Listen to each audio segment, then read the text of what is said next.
मृत्यु से पहले 7 संकेत जरूर मिलते हैं। आप सावधान रहना। दोस्तों, गरुड़ पुराण के अनुसार मृत्यु से पहले हर इंसान को 7 संकेत जरूर मिलते हैं। कहते हैं ये वो संकेत हैं जो आत्मा को पहले ही बता देते हैं कि उसका समय करीब है। आज इस प्राचीन कथा के माध्यम से जानते हैं कैसे एक ब्राह्मण आर्यनंद को यात्रा के दौरान गाय, पीपल, नाग और बाघ ने एक एक कर 7 संकेत बताए। और सबसे बड़ा सवाल, इन संकेतों को जानने के बाद मनुष्य को क्या करना चाहिए? इस कथा में उसका उत्तर भी छिपा है। दोस्तों, ये कथा सिर्फ सुनने के लिए नहीं, समझने के लिए है, क्योंकि इसमें छिपा है जीवन और मृत्यु दोनों का गूढ़ रहस्य। तो चलिए शुरू करते हैं। बहुत समय पहले की बात है। नर्मदा किनारे एक छोटा सा गांव था। लोगों के पास ज्यादा कुछ नहीं था, लेकिन दिल में अपनापन बहुत था। उस गांव में एक आदमी रहता था, आर्यनंद। वह कोई राजा नहीं था, पर गांव वालों के लिए किसी राजा से कम भी नहीं। कोई बीमार पड़ जाए तो वही दवा लाता, कोई गरीब हो तो वही मदद करता, किसी के घर लड़ाई हो जाए तो वही सुलह करवाता। लोग कहते ईश्वर ने इस गांव को वरदान दिया है आर्यनंद के रूप में। आर्यनंद की आदत थी कि वो हर काम में धर्म ढूंढता था। सुबह पूजा करता, फिर बच्चों को मंत्र सिखाता। सब कहते थे, भाई ये आदमी थकता ही नहीं। एक दिन दोपहर में गांव के बीचों बीच शोर मच गया। सब लोग एक ही दिशा में भाग रहे थे। खबर यह थी कि देवश्रुत गुरुजी नहीं रहे। ये सुनते ही पूरा गांव जैसे ठहर गया। देवश्रुत गांव के सबसे विद्वान, सबसे सम्मानित व्यक्ति थे। वही जिन्होंने आर्यनंद को बचपन से वेद, नीति और धर्म का ज्ञान दिया था। आर्यनंद भागता हुआ उनके घर पहुंचा। लोग रो रहे थे, कुछ मंत्र पढ़ रहे थे और आर्यनंद बस खड़ा था, जैसे किसी ने उसके अंदर से सब शब्द छीन लिए हों। शाम तक चिता सजाई गई। जब आग लगी तो लपटें ऊपर उठी और कुछ पल के लिए ऐसा लगा जैसे समय रुक गया हो। आर्यनंद की आंखों में बस वही दृश्य रह गया। उसने देखा जो कल तक जीवन का ज्ञान दे रहा था, आज खुद राख बन रहा है। उसके दिल में अजीब सा डर उतर गया, एक ऐसा डर जो पहले कभी नहीं आया था। रात को जब वो घर पहुंचा तो माधवी दरवाजे पर खड़ी थी। माधवी चिंता के साथ बोली, इतनी देर क्यों लगाई? खाना ठंडा हो गया। आर्यनंद बोला, देवश्रुत चले गए। माधवी ने धीरे से कहा, मृत्यु से कोई नहीं बचा आर्यनंद, उनका समय पूरा हो गया होगा। आर्यनंद ने सिर उठाया और बोला, लेकिन वो तो स्वस्थ थे, मुस्कुरा रहे थे और एक पल में चले गए। माधवी, क्या जीवन इतना कमजोर है? माधवी बोली, तुम ऐसे क्यों सोच रहे हो? तुम हमेशा दूसरों को समझाते थे, अब खुद क्यों डर रहे हो? आर्यनंद ने धीरे कहा, क्योंकि आज पहली बार लगा मौत किसी के भी दरवाजे पर आ सकती है, बिना बताए। माधवी ने उसका हाथ पकड़ा और कहा, डर से कुछ नहीं होता। अगर तुम्हारे मन में सवाल है तो उसका उत्तर खोजो। गांव के उत्तर में जो साधु रहते हैं, नर्मदा किनारे, लोग कहते हैं वो मृत्यु का रहस्य जानते हैं, उनसे मिलो। शायद वही बता सकें कि ये डर क्यों है। आर्यनंद ने कुछ पल सोचा, फिर कहा, कल ही जाऊंगा उनसे मिलने। माधवी ने मुस्कुराते हुए कहा, हाँ मिलो। जो डर का कारण समझ लेता है वही उससे मुक्त होता है। उस रात आर्यनंद देर तक जागता रहा। बाहर हल्की हवा चल रही थी, पर उसके कानों में बस एक ही बात गूंज रही थी, मृत्यु आखिर है क्या? फिर अगले दिन सुबह का समय था और आर्यनंद जल्दी ही घर से निकल पड़ा था। वो जानना चाहता था कि मृत्यु अचानक आती है या कोई संकेत मृत्यु से पहले मिलते हैं।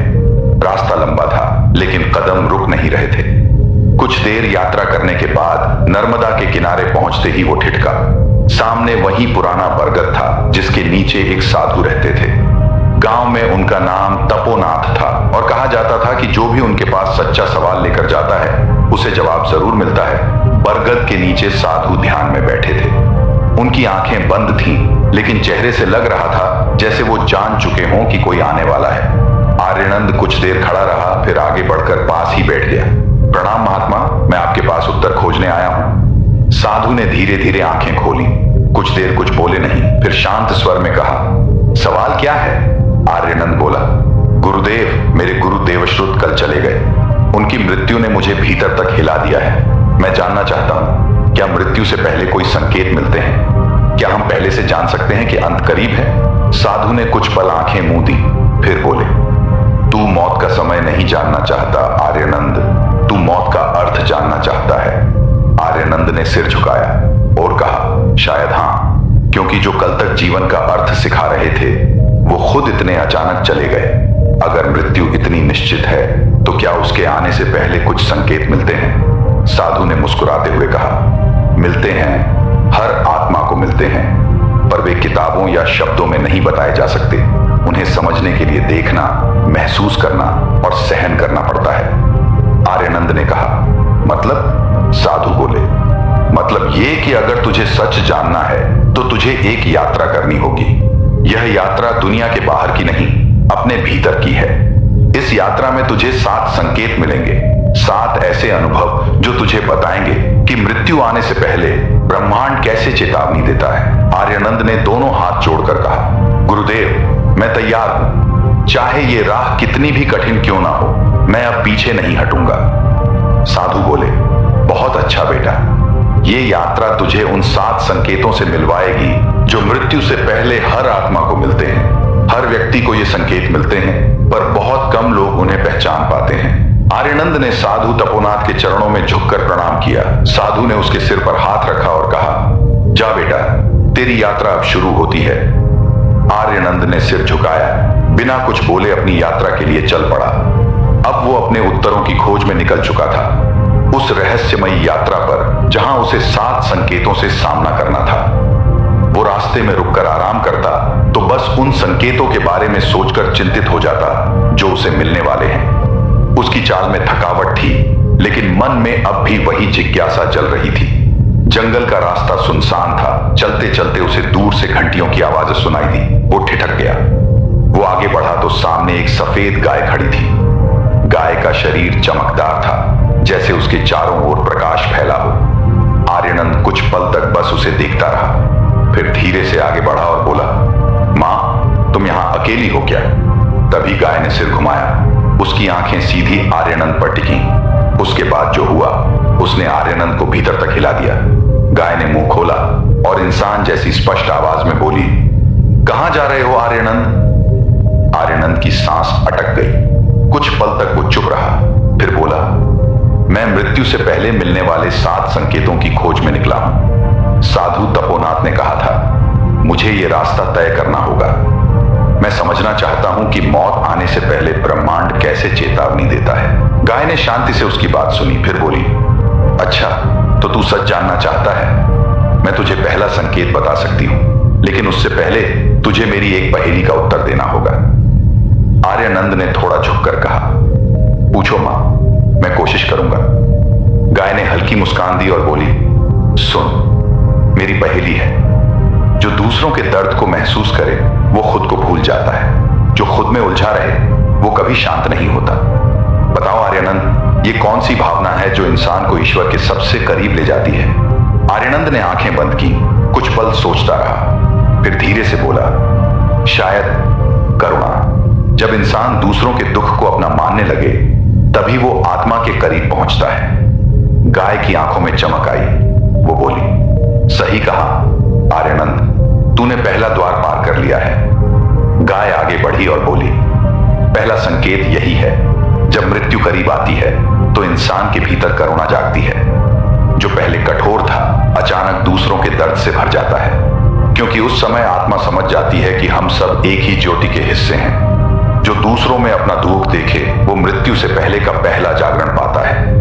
वो कुछ देर चुप रही, फिर आगे बोली, याद रख, जब तेरे भीतर दूसरों के लिए आंसू आ जाए, समझ लेना पहला संकेत आ गया है। मौत अब दूर नहीं, लेकिन डर की जगह अब समझ होगी। करुणा आत्मा की पहली तैयारी है। गाय ने अपनी आंखें बंद की और उसी पल उसकी देह धीरे धीरे प्रकाश में बदल गई। कुछ ही क्षणों में वो हवा में विलीन हो गई। बस घंटी की धीमी आवाज बची। वो आगे बढ़ा। रास्ता सूना था, लेकिन उसके भीतर हल्की शांति थी। चलते चलते वो एक गांव के खंडहर के पास पहुंचा। वहां एक टूटी दीवार के पीछे से हल्की सी कराह सुनाई दी। उसने झांक कर देखा, एक कुत्ता पड़ा था, घायल, और सांसें धीमी चल रही थीं। आर्यनंद झुककर उसके पास गया, उसे पानी पिलाने की कोशिश की। कुत्ते ने धीरे से सिर उठाया और उसकी आंखें आर्यनंद से मिली। कुत्ते ने धीमी आवाज में कहा, क्यों रो रहे हो आर्यनंद? वो चौंक गया, पर अब हैरान नहीं हुआ। उसने हल्की मुस्कान दी। मैं 7 संकेतों की खोज में हूं। गाय ने मुझे पहला संकेत दिया, करुणा का। क्या तुम दूसरा जानते हो? कुत्ते ने अपनी थकी हुई सांसों के बीच कहा, हां मैं जानता हूं, लेकिन मैं भी तुझसे एक पहेली पूछूंगा, उसका जवाब दे, फिर मैं तुझे दूसरा संकेत दूंगा। आर्यनंद बोला, पूछो। कुत्ते ने आंखें बंद की और कहा, सुन, जो हमेशा साथ रहता है पर जब जरूरत हो तब कोई याद नहीं करता, जो बिना आवाज के रक्षा करता है, लेकिन जब तू गलत हो तो वही तेरा न्याय करता है। बताओ आर्यनंद, वो क्या है? आर्यनंद ने कुछ पल सोचा। हवा चल रही थी और उसके दिमाग में वो शब्द गूंज रहे थे, हमेशा साथ, रक्षा करता है लेकिन न्याय भी करता है। फिर उसने कहा, निष्ठा, जो बिना शर्त साथ निभाती है, पर जब मैं गलत हूं तो वही मेरा आईना बनती है। कुत्ता मुस्कुराया, उसकी आंखों से आंसू की एक बूंद गिरी। सही कहा आर्यनंद, वो बोला, दूसरा संकेत यही है। मृत्यु से पहले इंसान को निष्ठा का असली अर्थ समझ में आने लगता है। वो देखता है कि किसने सच्चा साथ दिया और उसने खुद किसे धोखा दिया। जो इंसान जीवन में वफादार रहा, मृत्यु उसे डर नहीं देती, लेकिन जिसने धोखा दिया उसे मृत्यु से पहले खुद अपने कर्मों का सामना करना पड़ता है। कुत्ता कुछ पल चुप रहा, फिर बोला, जब तू अपने कर्मों से भागना छोड़ देगा, वही दूसरा संकेत पूरा होगा। निष्ठा सिर्फ दूसरों के लिए नहीं, खुद के प्रति भी होती है। अपने सत्य से वफादार रहना, यही आत्मा की सबसे बड़ी परीक्षा है। आर्यनंद उसकी बात सुनता रहा। उसकी आंखों से एक आंसू बह निकला। उसने कुत्ते के सिर पर हाथ फेरा, लेकिन तभी वो शरीर धीरे धीरे धुंध में बदल गया। आर्यनंद अब और आगे बढ़ चुका था। उसे अब तक 2 संकेत मिल चुके थे, करुणा और निष्ठा। गाय ने उसे दूसरों के दर्द का एहसास करवाया और कुत्ते ने सिखाया कि खुद से सच्चा होना ही आत्मा की पहली परीक्षा है। अब उसके भीतर एक अजीब सी जागरूकता आ चुकी थी।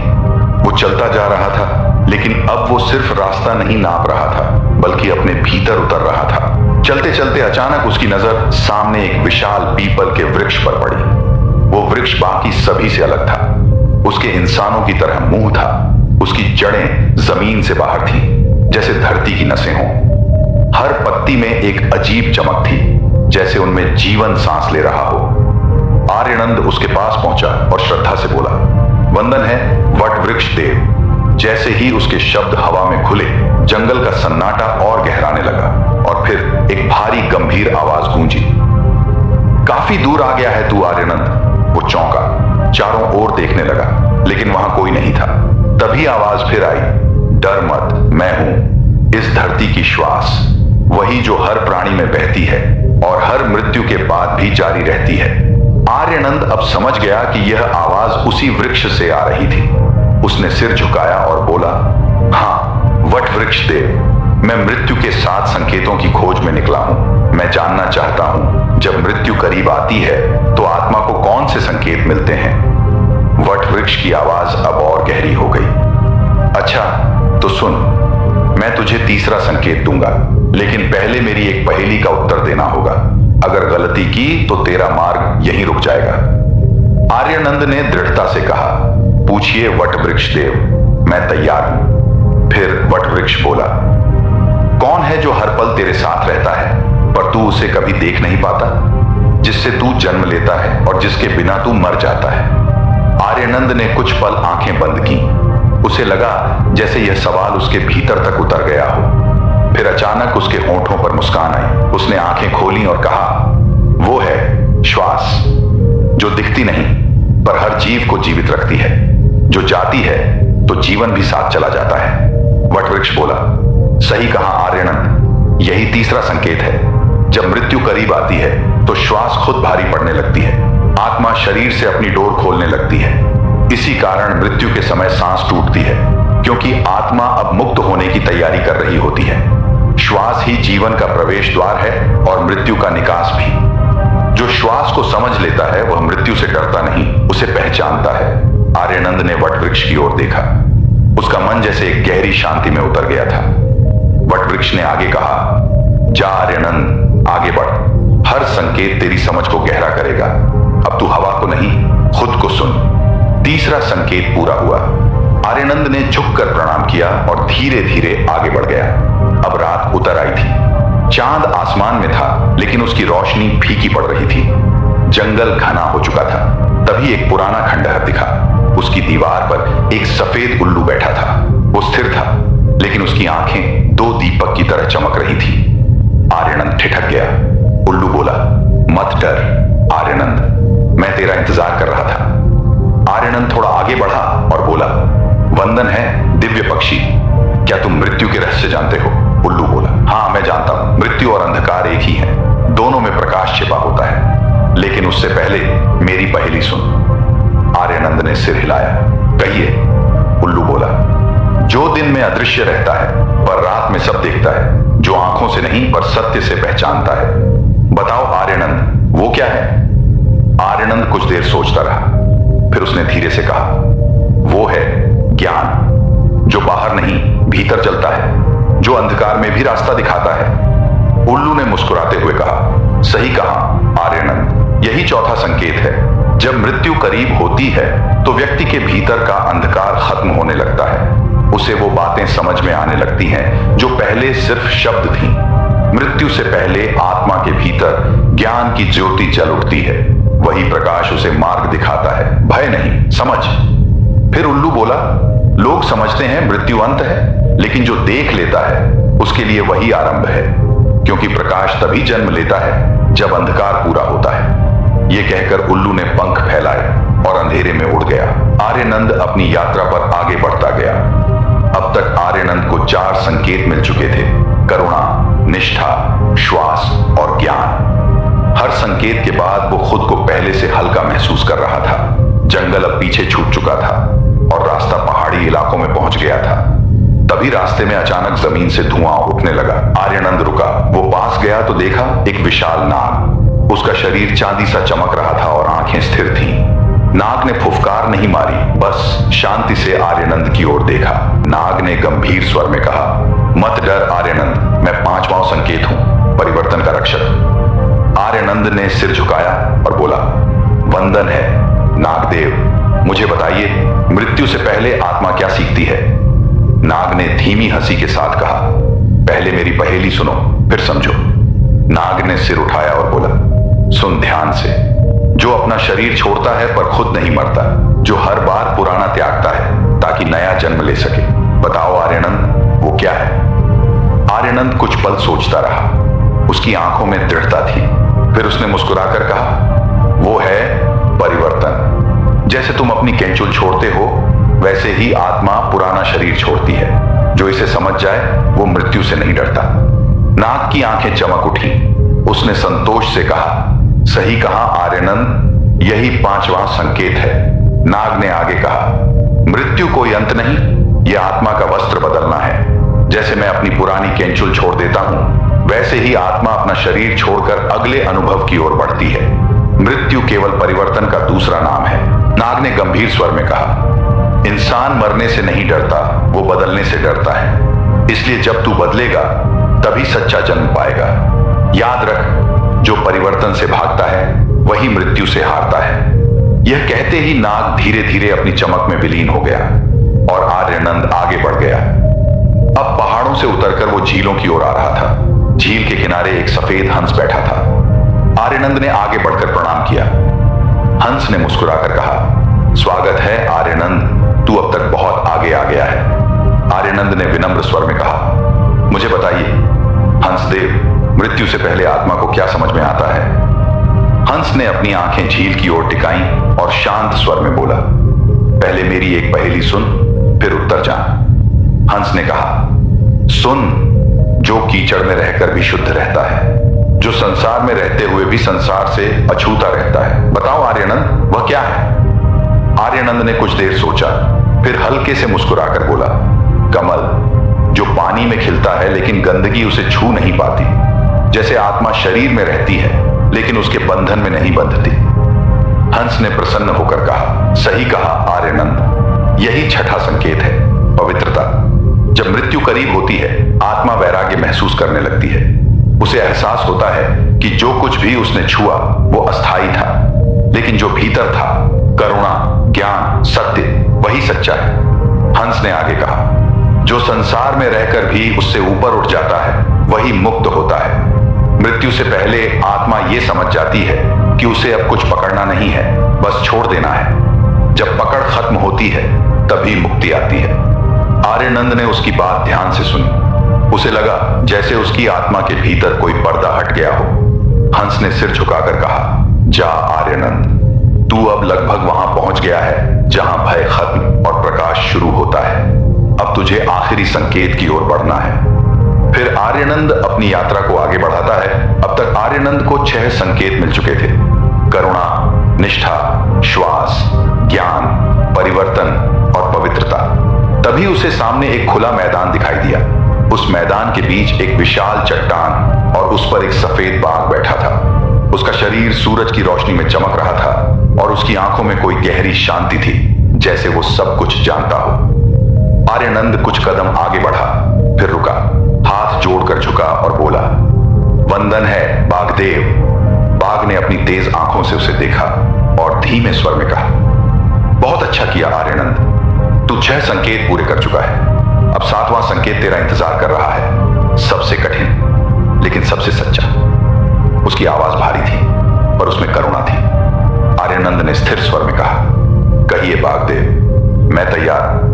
बाघ ने कहा, पहले मेरी अंतिम पहेली सुन, जो हर किसी के लिए समान है लेकिन हर कोई उससे डरता है, जो अंत भी है और शुरुआत भी, जो छीनता नहीं लौटाता है। बताओ आर्यनंद, वो क्या है? आर्यनंद ने गहरी सांस ली। उसके चेहरे पर शांति थी। उसने कहा, मृत्यु, वही जो सबकी यात्रा का आखिरी द्वार है, लेकिन नई शुरुआत का भी पहला कदम। बाघ ने गर्व से कहा, सही कहा आर्यनंद, यही 7वां और अंतिम संकेत है। मृत्यु ही मुक्ति का द्वार है। जो इसे डर समझता है वो अंधकार में रहता है, लेकिन जो इसे स्वीकार करता है वही मुक्त होता है। आर्यनंद चुपचाप सुनता रहा। हर शब्द उसके भीतर उतरता गया। बाघ ने आगे कहा, इंसान मौत से नहीं, उसके आने के एहसास से डरता है, लेकिन जिसने जीवन को सच्चाई से जिया वो मौत में भी सुकून देखता है। मौत वो नहीं जो जीवन छीन ले, वो तो वो है जो आत्मा को मुक्त कर दे। अब आर्यनंद जान चुका था, मृत्यु कोई अंत नहीं, बस एक लौटना है उस स्रोत की ओर जहां से सब शुरू हुआ था। वो वापस से उसी तरफ लौट आया जहां से उसने शुरुआत करी थी। वहां साधु तपोनाथ ध्यान में बैठे थे। आर्यनंद उनके चरणों में झुका और बोला, गुरुदेव, मैं लौट आया हूं, मुझे 7 संकेत मिले। तपोनाथ ने कहा, कहो बेटा, क्या देखा तूने?